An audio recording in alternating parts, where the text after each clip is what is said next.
आता सध्या आपल्याकडे अमरावती जिल्ह्यामध्ये उष्णतेची लाट सुरू आहे. त्याच्यामध्ये साधारणतः आपण 3 ते 4 रुग्णांचं हे डेथ झालेली आहे. ती पण संशयास्पद आहे आणि की आपल्या उष्माघात सदृश्य असे 5 ते 6 रुग्ण आहेत. त्यांच्यानंतर पोस्टमॉर्टम रिपोर्ट आल्यानंतर त्यांचं निश्चित आपल्याला कारण कळेल की याच्यामध्ये बरेचसे वेगवेगळे कारणं असतात. जास्तीत जास्त रुग्ण हे शहरी दोन्ही इकडनं आहे, पण शहरी भागात नाही आहेत की जे बेघर किंवा याच्या आपल्या बेवारस असतात यांच्यामधनंच आहेत, जे रोडवरती वगैरे भिक्षा मागून आपला उदरनिर्वाह करतात. त्यापैकी पण बरेचसे रुग्ण असतात.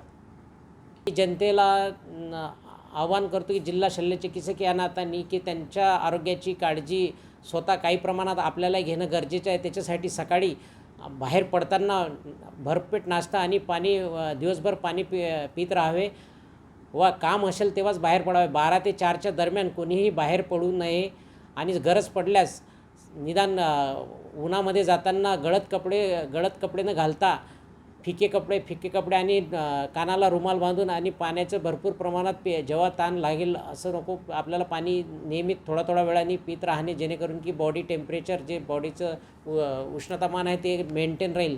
त्याच्यामुळे आपल्या आरोग्याला काही धोका निर्माण होणार नाही. जरी त्याचे लक्षणं आढळले तरी जवळच्या सरकारी दवाखान्यामध्ये जाऊन त्यातले तज्ज्ञ मंडळीचा सल्ला घेऊन लगेच उपचार प्राप्त करून घ्यावे.